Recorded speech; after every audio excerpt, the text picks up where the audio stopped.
preguntar qué están haciendo esta hora de locos aquí. Pero estamos alegres porque Él nos rescató, porque Él nos dio la libertad. Así que es por eso que hoy venimos con esta fuerza y con esta ganas de alabarle. Perdido estaba, tú me encontraste, de mis cadenas Jesús me liberaste. Estaba solo y me adoptaste, un nuevo nombre me diste al entregarte. Tu amor es todo lo que respiro, me sanaste cuando estaba herido. Tengo futuro, ahora veo, mi nombre es Jesús, y yo resucité.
su perdón que nos ha regalado.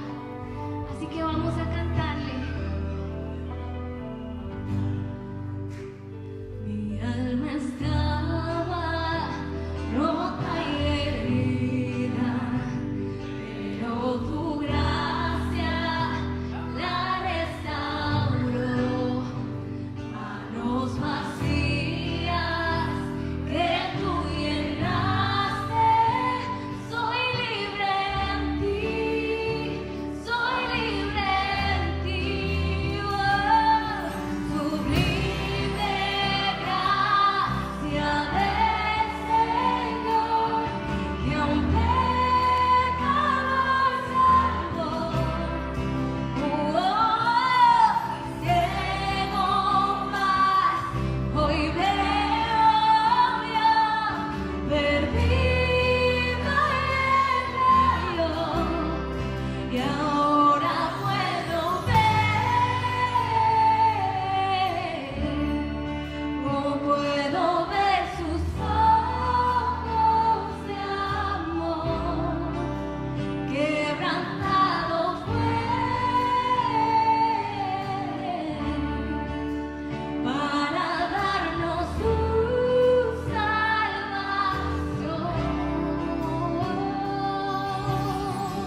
Recibe, Señor, nuestro canto para ti, recibe nuestra adoración de agradecimiento.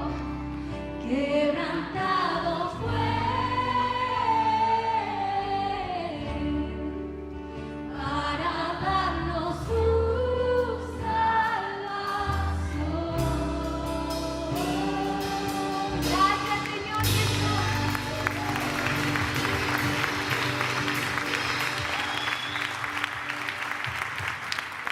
Quien será nuestra conferencista. Bienvenida, Carolina.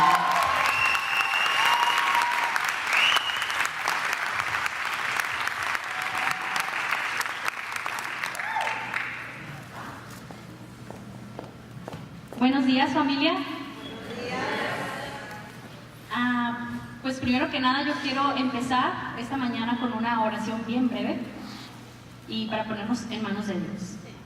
Señor, esta mañana yo quiero darte las gracias, Padre, por estar en mi vida. Quiero darte las gracias, Señor, por ponerme en este lugar de privilegio. Y te quiero pedir, Padre, que esta mañana las palabras que salgan de mi boca vengan directamente de ti, Señor. Quiero pedirte que tú estés en nuestros corazones, Señor, que mi corazón esté sincronizado con el tuyo, Padre, pero sobre todo que tu Espíritu Santo ronde por este lugar en los corazones de cada una de las personas para que tú traigas sanidad. En el nombre de Jesús, amén. Pues yo quiero empezar esta mañana dándote un dato importante, estadísticas de nuestro país. En nuestro país, 7 de cada 10 niños sufren algún tipo de abuso sexual. Y nuestro país, México, es el primer lugar a nivel mundial. Y a pesar de eso, tenemos muy pocos recursos destinados para combatir el abuso sexual en niños, porque solamente 1 de cada 100 casos es denunciado. Por eso es que la UNICEF y las organizaciones encargadas de proteger a los niños no ponen dinero en esto, porque los casos no son denunciados en nuestro país. Y yo te estoy dando estas estadísticas porque el tema del área sexual y sobre todo el abuso sexual en niños, en mujeres, en varones, no es comúnmente tocado en las congregaciones, no es comúnmente tocado por la familia de Dios, ni siquiera en nuestras casas. Y es un tema tan importante, viendo estas estadísticas como país, tener el primer lugar es muy triste.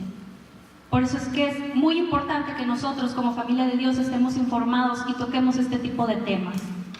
Hay personas que a veces les incomoda el tema sexual, pero por ahí hay un dicho, ¿verdad?, popular que dice: lo que te choca, te checa. Entonces, algo hay en nuestros corazones, algo hay en nuestra familia, algo hay en nuestro espíritu, algo hay de nuestra infancia que hace que este tema tan importante a veces nos incomode. Así que, familia, yo quiero de verdad, con mucho amor, esta mañana decirte que abras su corazón a la palabra de Dios, no a lo mejor a mí, sino a la palabra de Dios que quiere darte esta información. El abuso sexual viola todo acerca de una persona, desde su comprensión de sí mismo hasta los límites físicos y su conexión espiritual con Dios, que eso es lo principal. En un niño estas cosas están tan poco establecidas que la mayoría de todo esto se altera de por vida cuando sucede esto en la infancia. Y sin la ayuda necesaria, pues esto no se puede superar. Tanto el abuso como la violación son cosas que suceden desde el principio, hace miles de años, y podemos verlo eso en la palabra de Dios. Si las estadísticas dicen que 7 de cada 10 niños sufren algún tipo de abuso, imagínense cuántos adultos dañados sabemos esta mañana aquí.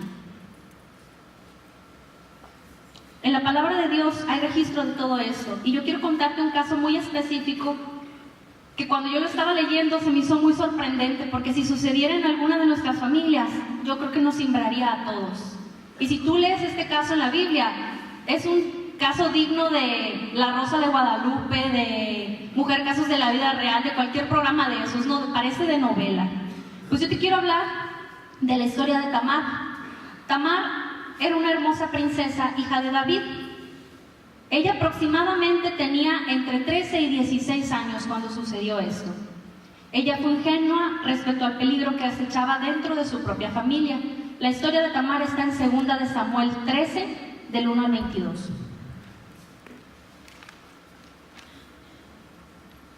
Dice, ahora bien Absalón, hijo de David, Absalón era el primogénito de David. Tenía una hermana, Amnón.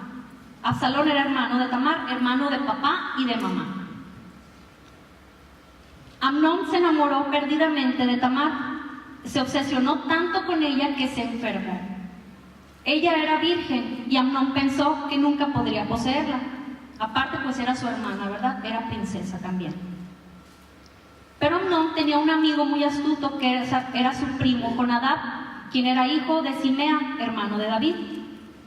De esos amigos que tenemos de repente que son muy creativos, ¿no? Para la maldad, muy creativos para dar consejos que no vienen de parte de Dios. ¿Cuál es el problema?, le preguntó. ¿Por qué debe el hijo de un rey verse tan abatido día tras día? Entonces Amnón le dijo, estoy enamorado de Tamar, hermana de mi hermano Absalón. Bueno, le dijo Jonadab, te diré lo que tienes que hacer. Vuelve a la cama y finge que estás enfermo.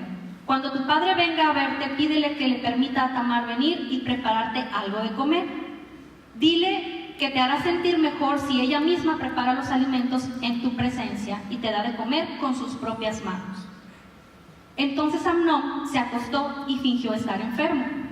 Cuando el rey fue a verlo, Amnón le pidió, por favor, deja que mi hermana Tamar venga y me prepare mi comida preferida mientras yo observo. Así podré comer de sus manos. Entonces David aceptó la propuesta y envió a Tamar a la casa de Amnón para que le preparara algo de comer. Aquí quiero hacer un pequeño paréntesis. Hay algunas traducciones de la Biblia que dicen cuando le pide que venga a prepararle algo de comer, hay algunas traducciones que dicen que se llamaba pastel del amor. En algunas traducciones dice que me prepare un pastel, una torta, que me prepare un buñuelo, pero en realidad hay unas traducciones que dicen que significa pastel del amor. Cuando Tamar llegó a la casa de Amnón, fue a donde él estaba acostado para que pudiera verla mientras preparaba la masa. Luego le horneó su comida preferida, pero cuando ella le llevó la bandeja, Amnón se negó a comer y les dijo a sus sirvientes, salgan todos de aquí. Así que todos salieron y entonces se le dijo a Tamar, ahora trae la comida a mi dormitorio y dame de comer aquí. Tamar le llevó la comida preferida, pero cuando ella comenzó a darle de comer, la agarró y le insistió, ven, mi amada hermana, acuéstate conmigo. No, hermano mío, imploró ella, no seas insensato. No me hagas esto, en Israel no se hace semejante perversidad. ¿A dónde podría ir yo con mi vergüenza? Y a ti te dirán que eres uno de los necios más grandes de Israel. Por favor, simplemente habla con el rey y él te permitirá casarte conmigo.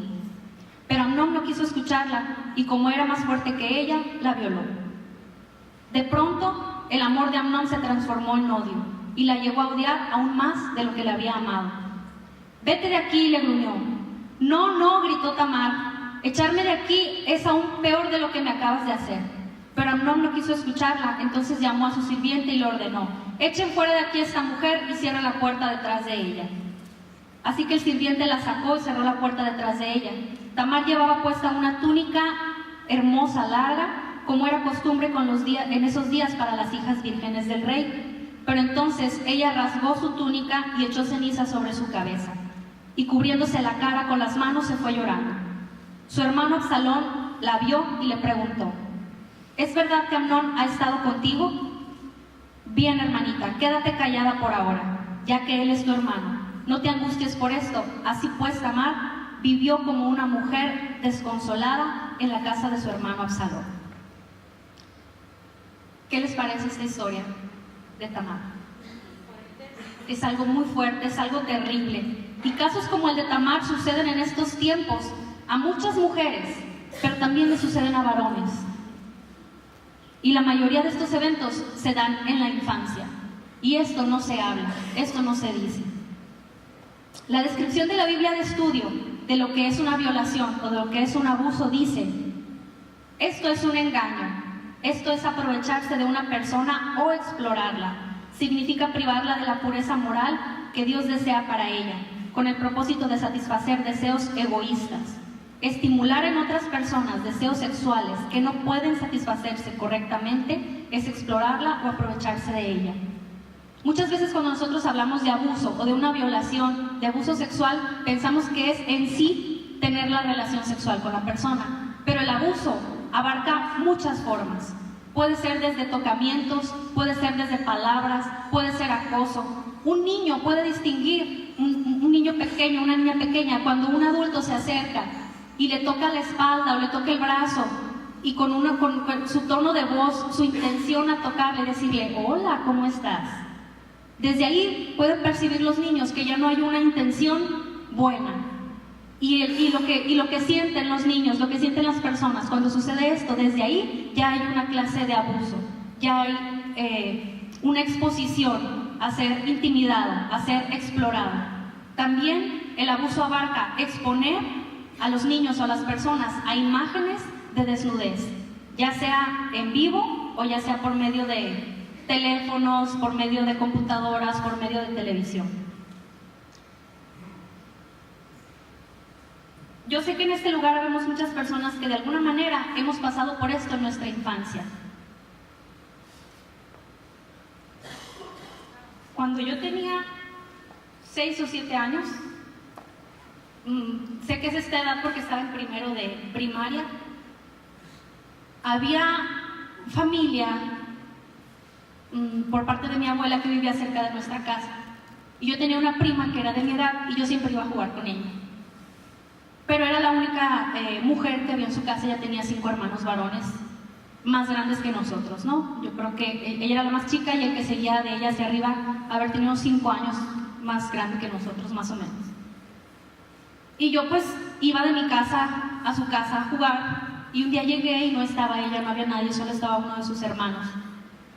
Y me abrió la puerta y me dijo, hola, ven, me dice, pásate, ¿qué crees? Aquí tengo un pajarito vivo, lo atrapé y no puede volar. Y yo, ay, ¿en serio? Imagínate una niña de 6 años. Sí, verás, ven.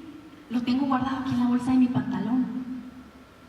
Ven, mete la mano y cuando metas la mano, agarras el pajarito. Y yo fui y metí la mano en su pantalón y la bolsa de su pantalón tenía un hoyo.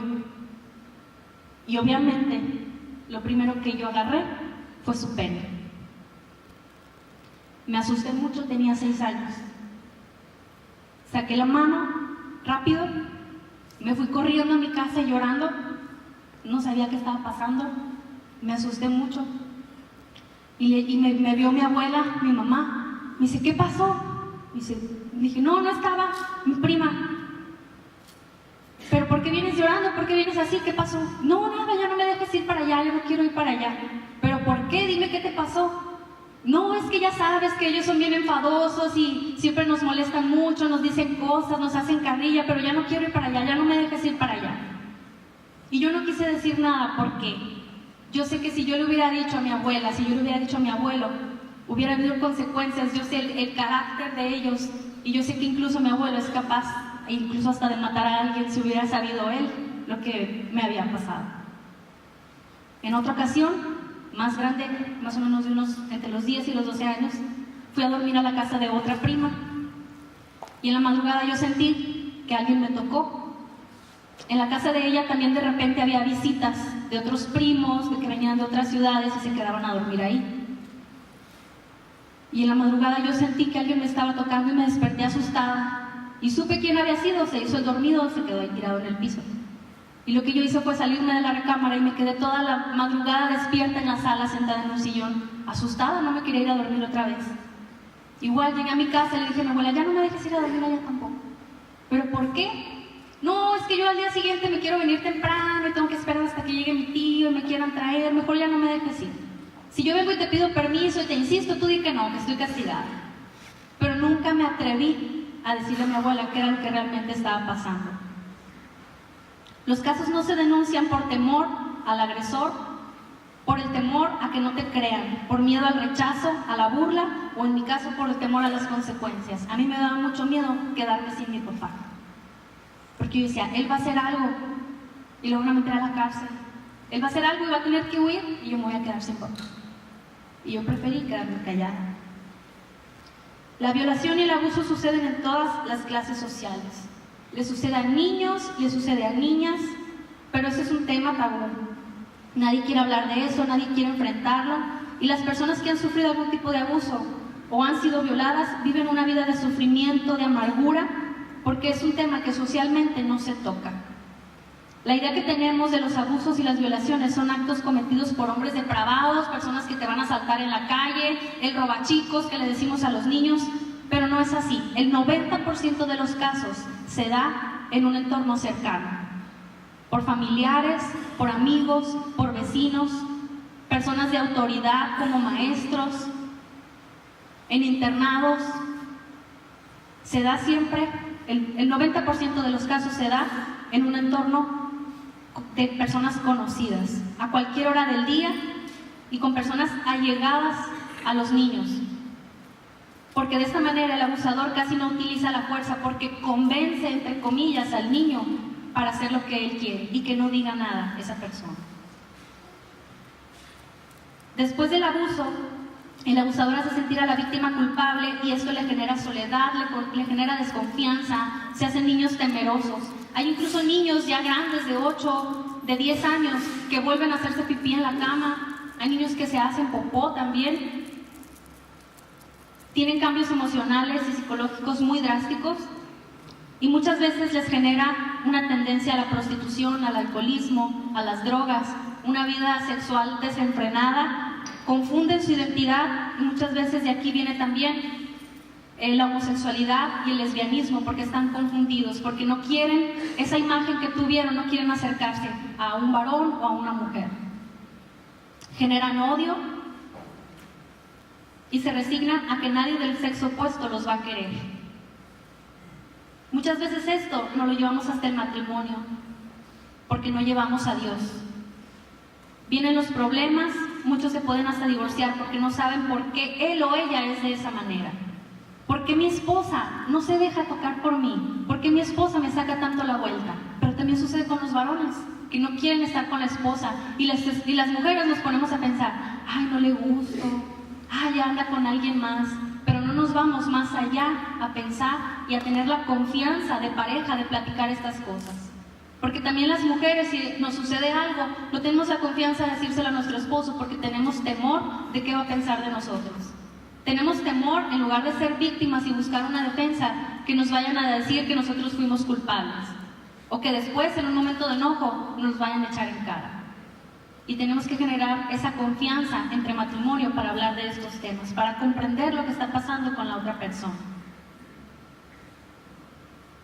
El abuso provoca un cuadro de estrés postraumático mucho mayor al generado en accidentes graves y también a un trauma de guerra. Es mucho mayor lo que genera en nuestras mentes, en nuestro espíritu.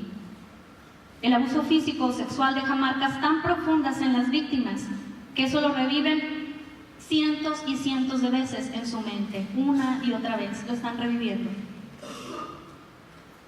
Y esto es muy común, pero siempre las víctimas se quedan calladas porque no estamos preparados por Dios, porque un psiquiatra y un psicólogo pueden ayudarte, pero no van a sanar tu corazón y no van a sanar tu espíritu, porque hay vergüenzas, hay miedos, y primero tenemos que sanar nosotros como adultos para poder prevenir y estar al pendiente de nuestros hijos y de las futuras generaciones que van a venir.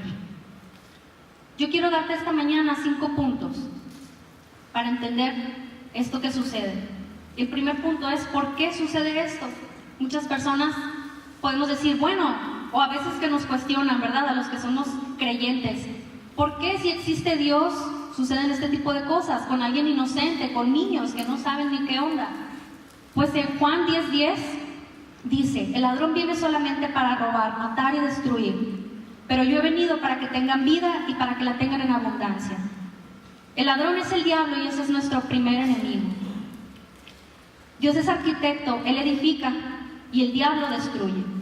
Y al diablo nada le costaría simplemente matarnos, pero eso es inútil porque eso solamente dañaría nuestra vida terrenal y lo que le interesa al diablo es nuestra vida eterna.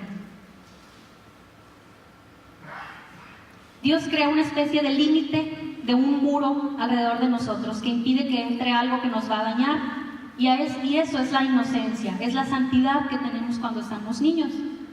Pero para el enemigo que quiere dañar es muy evidente derribar simplemente ese muro, entonces lo hace poco a poco. Él idea un plan para dañar ese muro, y esto puede ser un abuso o una violación. Porque con ese muro dañado, entonces Él empieza a depositar mentiras en nuestro corazón, en nuestra mente, y empieza a darnos argumentos para deteriorar ese muro que Dios ha puesto. Empezamos a tener pensamientos de que fuimos culpables, porque muchas veces esto sucede cuando no somos niños tan chiquitos, a lo mejor ya sucede en una adolescencia, en la juventud, y podemos pensar, yo ya estaba consciente. Nosotros no podemos controlar muchas veces cómo va a reaccionar nuestro cuerpo, cómo van a reaccionar nuestras hormonas. Si nosotros, a lo mejor un varón fue tocado por otro varón y su cuerpo reacciona, está reaccionando a un estímulo físico, pero no está su cerebro definiendo que fue otro varón. Entonces hay una confusión y pueden decir, entonces yo soy gay, porque fui estimulado por un varón y sentí algo. Pero tú no le puedes decir a tu cuerpo, no, era varón. O como mujer no le puedes decir, no, era mujer. Entonces muchas veces viene esa culpa, porque nosotros no podemos decirle a nuestro cuerpo y a nuestras hormonas cómo reaccionan. Y eso es la mentira que el diablo viene a meter poco a poco, a confundirte en tu identidad. Empieza a decirte que tú eres culpable, que tú eres sucio, que nadie te va a querer, que solo sirves para que te abusen, tienes baja autoestima, pierdes la fe, la honra, tu dignidad, y ya no te sientes aceptado por nadie, ni siquiera por ti mismo. Incluso sientes que no te puedes acercar a Dios porque pues Dios es santo y tú estás lleno de pecado. Todos esos argumentos los pone el diablo en ti y empieza a decirte, ¿por qué Dios permitió que te sucediera eso? Muchas veces suceden estas cosas siendo creyentes y el diablo viene a decirte, ¿por qué te suceden cosas si crees en Dios? ¿Por qué te suceden cosas si sirves? Y esas mentiras son las que quiere venir el diablo a poner. Te quiere engañar de que Dios estuvo de acuerdo en que esas cosas pasaran. Y eso poco a poco va enfriando tu corazón. Pero tú tienes que entender que todo esto no fue tu culpa, sino que es la consecuencia del pecado del agresor y que tú no estabas protegido espiritualmente. Cuando yo pasé estas cosas de niña, yo no estaba protegida espiritualmente. Ni mis papás, ni mis abuelos con quien yo vivía conocían de Dios. El punto número 2 es por qué Dios permite que sucedan estas cosas. Dios está en esos momentos viendo lo que tú estás pasando. Él estuvo en ese momento. Si tú sufriste de algún tipo de abuso, si tú sufriste algún tipo de violación, Dios estaba ahí. Pero tus papás, como te decía ahorita, no conocían de Dios. Y cuando nosotros nos olvidamos de Dios, el diablo pues tiene toda la libertad de venir a hacer con nosotros lo que Él quiera. Todos tenemos libre albedrío y podemos elegir ser solamente creación de Dios o ser hijos de Dios. Por eso es importante estar con Dios, conocer sus promesas, sus planes para mí y tener una relación personal con Él y no solo una religión, no hacer las cosas por costumbre.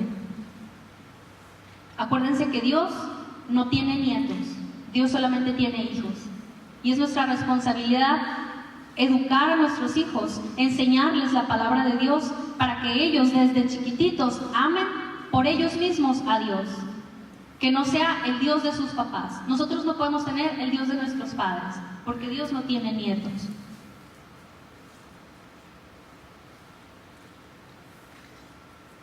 Tenemos que saber que si no cerramos con ese ciclo, estamos abriendo la puerta a una larga cadena de abusos que va a alcanzar a nuestras generaciones.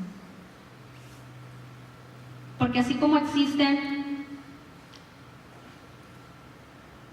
herencias económicas, herencias genéticas, existen herencias espirituales. Y nosotros muchas veces estamos desprotegidos espiritualmente. Y como vemos aquí en la historia de Tamar, lo que sucedió con ella y con su hermano fue por el pecado de David con Betsabé. David en ese momento vemos en la Biblia que se arrepintió, pero nunca corrigió su comportamiento. Él seguía teniendo más concubinas, él seguía teniendo más esposas. Y su pecado sexual ocasionó que sucediera esto dentro de su casa. Muchas veces pensamos que si hay una cadena de abuso antes de nosotros, va a venir por ahí la herencia, pero es cualquier tipo de pecado sexual que hay en nuestra vida. ¿Por porque las maldiciones generacionales no van a venir iguales, sino que cada vez van a ser peores. Por eso es importante que nosotros digamos esta mañana: conmigo se rompe esta cadena. Y yo rompo con esta cadena para que mis generaciones y mis hijos sean salvos de todo esto.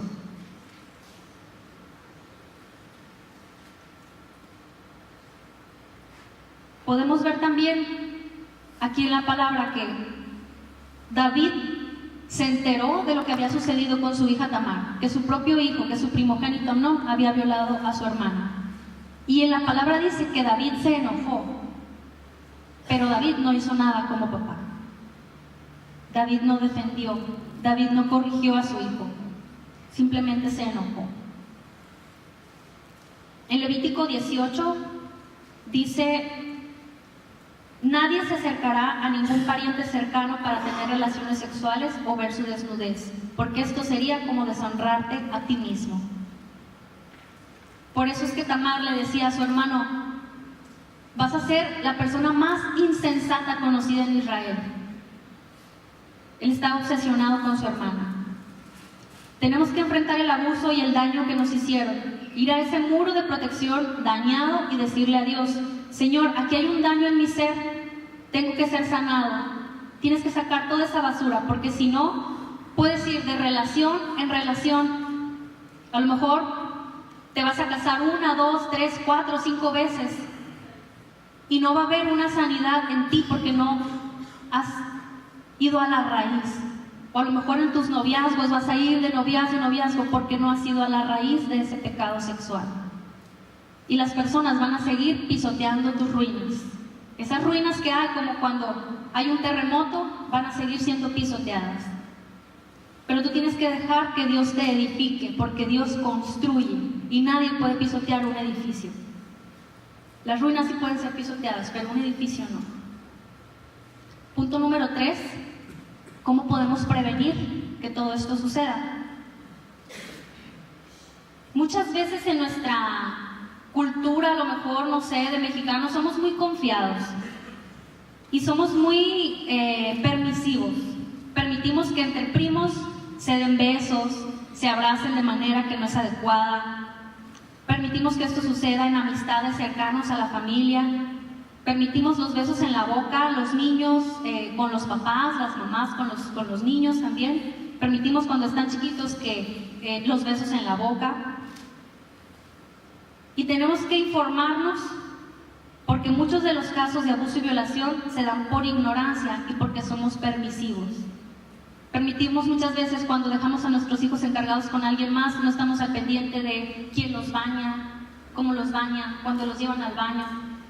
Y si los niños ya están acostumbrados desde chiquitos a tener ese tipo de cosas permisivos con la mamá, con el hermano, con el primito, puede venir otra persona desconocida o alguien que los cuide a hacer lo mismo y los niños no lo van a decir, porque estamos educando de una manera permisiva en el área sexual. Una forma también de prevenir el abuso es la confianza. Tener lazos fuertes de confianza con nuestros hijos para que ellos confíen en sus padres. Y tienen que poder ellos hablar claramente con nosotros de lo que está sucediendo, pero nosotros también tenemos que poder hablar claramente de la educación sexual con nuestros hijos. Muchas veces, incluso entre papás, somos más carrilludos con nuestros hijos que los mismos amigos de la escuela. Si yo voy con mi hijo varón y él se queja de algo o llora y le digo: pues te voy a comprar muñecas para que dejes de llorar. Cuando a ese niño le suceda algo, ¿tú crees que va a tener la confianza de ir con su papá? Cuando sufra de algún tipo de abuso. Si con los papás hay eso. Igual con una niña. Si todo es malo, si todo lo regaña, si no hay esa confianza, no van a tener esa confianza de ir con sus papás a platicarles lo que les está sucediendo. Yo una vez le decía a René, cuando veía estas estadísticas, 7 de cada 10 niños, ponte a pensar nada más, pon en tu mente, le decía a René, a 10 de tus sobrinos, ponles nombre, 10 de tus sobrinos, y piensa que 7 de ellos pueden haber pasado por algo,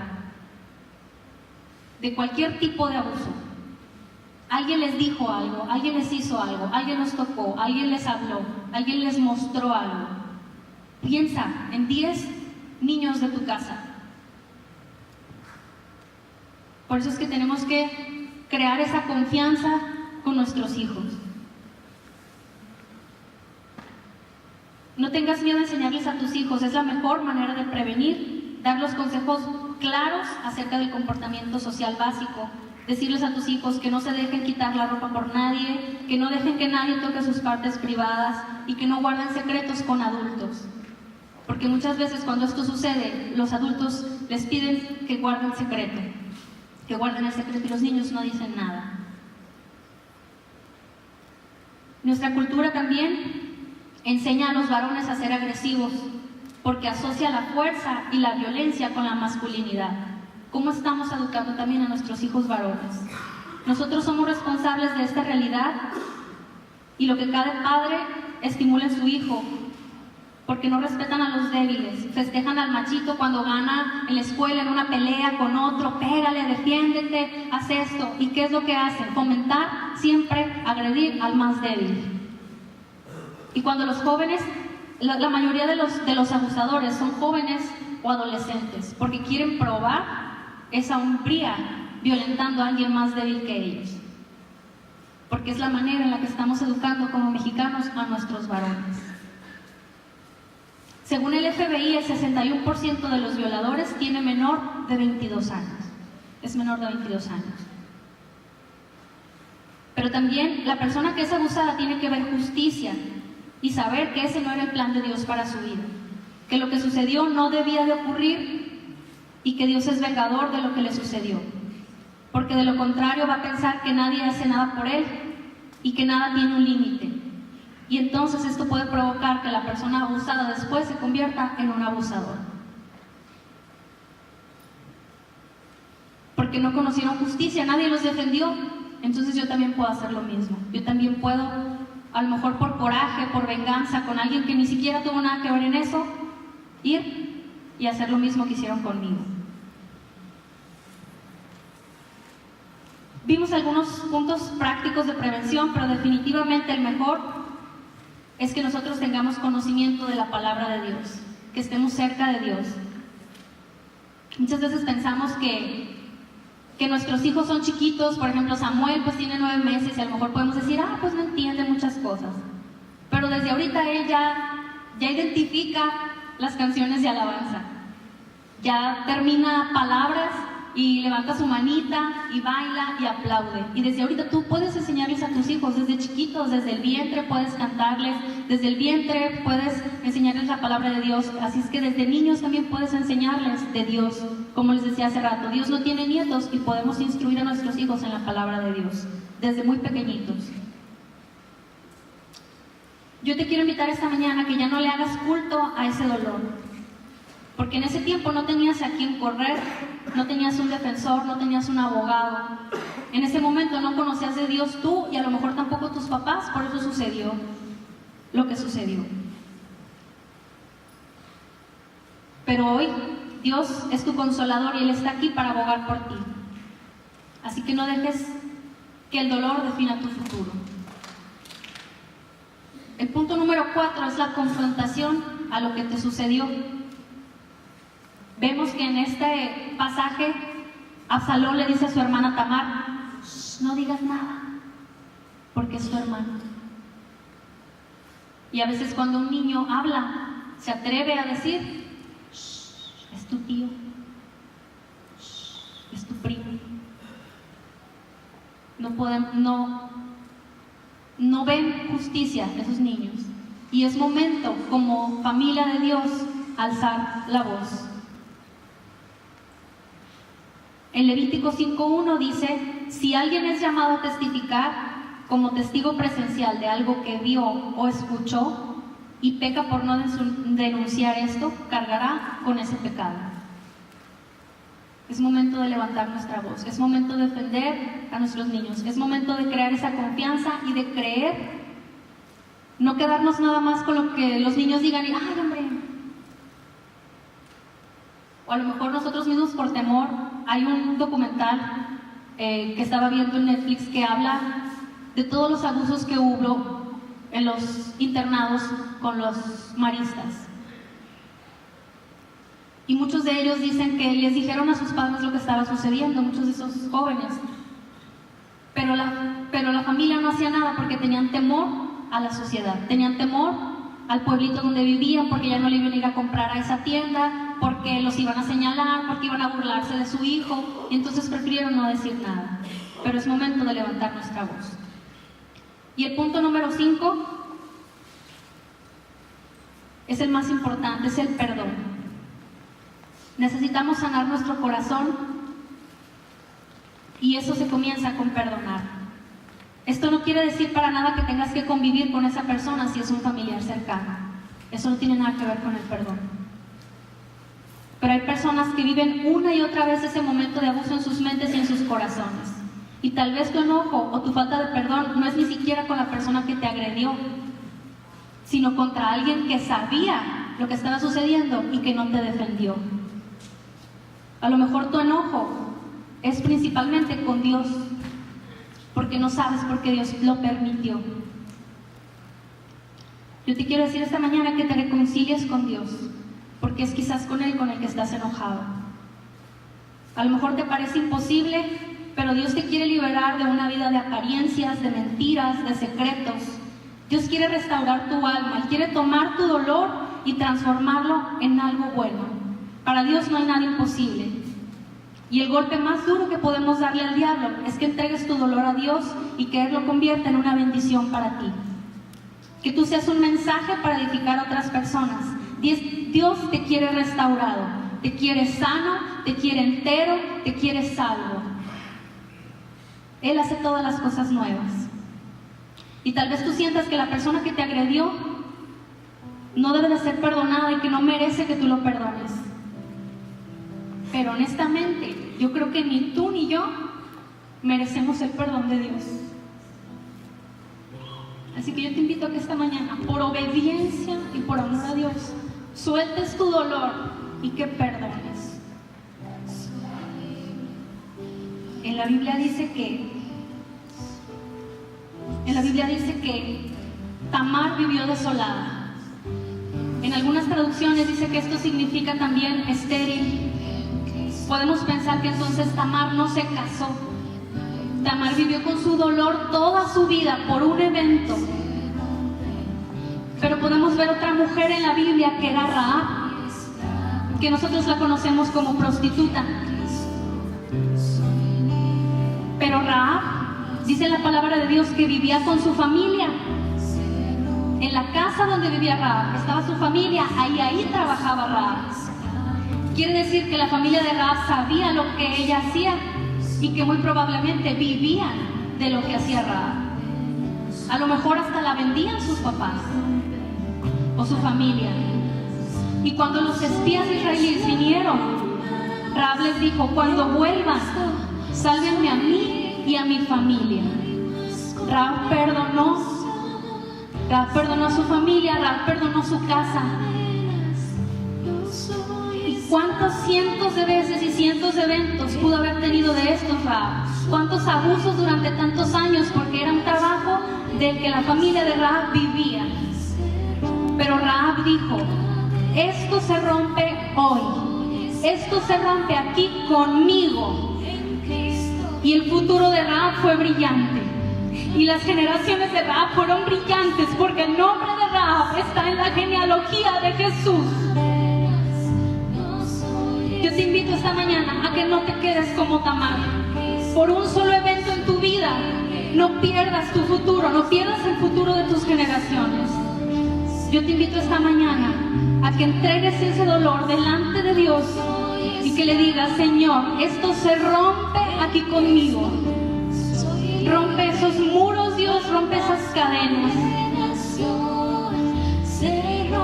Dios nos dice que por la vergüenza pasada tendremos un doble galardón. Así que teniendo a Jesús hay esperanza. Yo quiero que ahí en tu lugar cierres tus ojos y que a lo mejor, si tú fuiste parte de abuso o de violación, a lo mejor es algo que tú no le has dicho a nadie en tu vida. Pero esta mañana tú ponlo delante de Dios. Entrégaselo a Dios. Señor, Yo no conozco el dolor de cada varón, no conozco el dolor de cada mujer, de cada joven que está en este lugar, pero tú sí, Señor, tú estabas ahí, tú viste ese sufrimiento. Así que hoy estamos delante de ti para entregarte nuestro dolor, porque solamente tú puedes liberar nuestra alma de la angustia y de ese tormento, Dios. Ahora tomamos la decisión, Señor, de soltar de la cárcel de nuestro corazón a la persona que tan injustamente nos trató, Dios. Renunciamos a la venganza y queremos que tú te encargues de nuestro dolor, que tú seas el que pida cuenta de lo que a mí me han hecho, Señor. Yo ya no maldigo ni busco revancha. Hoy renuncio al dolor del pasado y a refugiarme en él. Renuncio, Señor, a las excusas para enfrentar los desafíos del presente. Desarraigo de mi mente todo pensamiento negativo y elijo tu palabra, Señor. Elijo tus promesas de paz para vivir en victoria con Cristo Jesús. Esta mañana, Señor, conmigo se rompen todas las cadenas que hay de maldición en mi familia, Señor. Conmigo se rompe, precioso Rey. Cadenas, no soy esclavo más. En Cristo soy libre, no hay más condenación. Se rompe cadenas, no soy esclavo más. En Cristo soy libre, no hay más condenación. Se rompe cadenas, no soy esclavo más. En Cristo soy libre, no hay más. No soy esclavo más. En Cristo soy libre, no hay más condenación.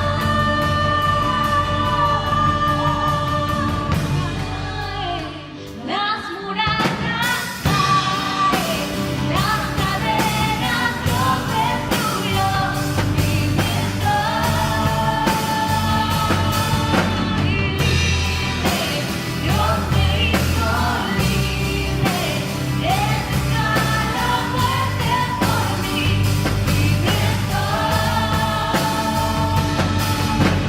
Caen las murallas, caen las cadenas Dios destruyó, libre estoy, libre, Dios me hizo libre, Él venció la muerte por mí, libre estoy. Se rompen cadenas, no soy esclavo más. En Cristo soy libre, no hay más condenación. Se rompen cadenas, no soy esclavo más. En Cristo soy libre, no hay más condenación. Se rompen cadenas, no soy esclavo más. En Cristo soy libre, no hay más Señor, en esta mañana traemos delante de ti estas situaciones que hemos vivido. Declaramos que las cadenas son rotas del dolor, las cadenas son rotas de ese pensamiento que viene a atacarnos una y otra vez a la mente y que nos dice, ¿por qué no hicimos algo? ¿Por qué permitimos? Hoy traemos ese dolor, Señor, esa angustia, esa rabia, ese coraje que nos ha carcomido por años. Hoy será marcado un antes y un después en nuestras vidas. Podremos ver de frente a los ojos a las personas y decirles, somos libres, libres en el nombre de Jesús. Esas cadenas quedaron rotas el día de hoy y ese dolor quedó en el pasado y nunca más seremos avergonzados. Pero lo más importante, mis generaciones no serán avergonzadas, Señor, en el nombre de Jesús. Así es, Señor, y ya no más de ignorancia como hijos de Dios. Ya no más falta de comunicación entre padres e hijos. Ya no más descuido de los padres con los hijos. Y ya no más rencor en las personas por esos eventos que les sucedieron. Gracias, Dios, porque eres un Dios que restaura. Gracias, Dios, porque eres un Dios que construye. Gracias, Dios, porque por ti benditos somos y benditas nuestras generaciones serán, Dios. A ti toda la gloria y toda la honra, Dios. Gracias porque podemos traer nuestro dolor a tu altar, Señor, ante ti.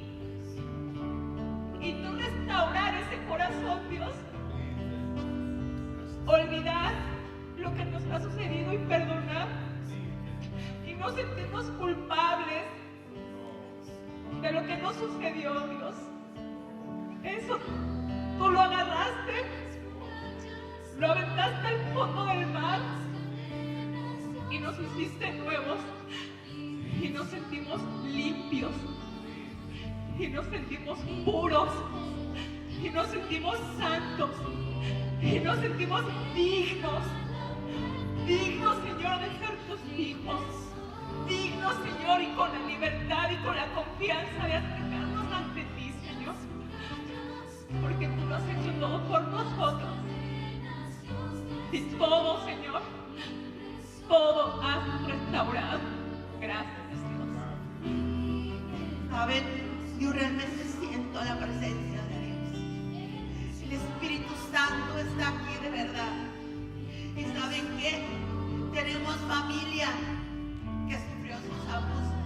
Podemos tener hijos, hijas que sufrieron esos abusos y que por lo mismo se niegan a conocer de Dios.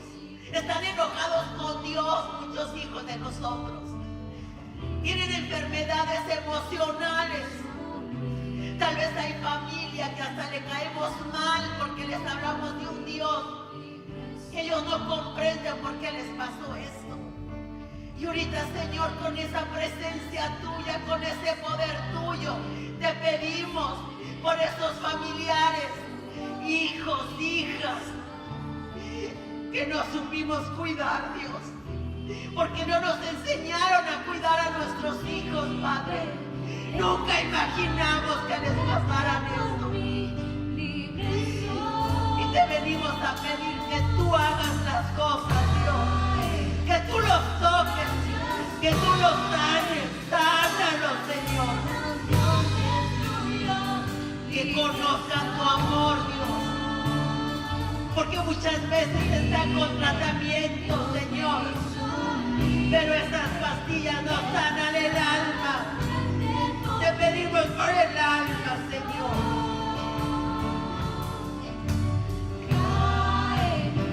Que sea hoy, donde quiera que estén. Algunos pueden estar hasta lejos, pero la presencia de tu Espíritu Santo va ahí y los sana en este momento. Gracias, gracias Espíritu Santo, que tú sí puedes ir, porque ya queremos verlos libres, sanos, que se gocen en lo que tú tienes para ellos, Padre.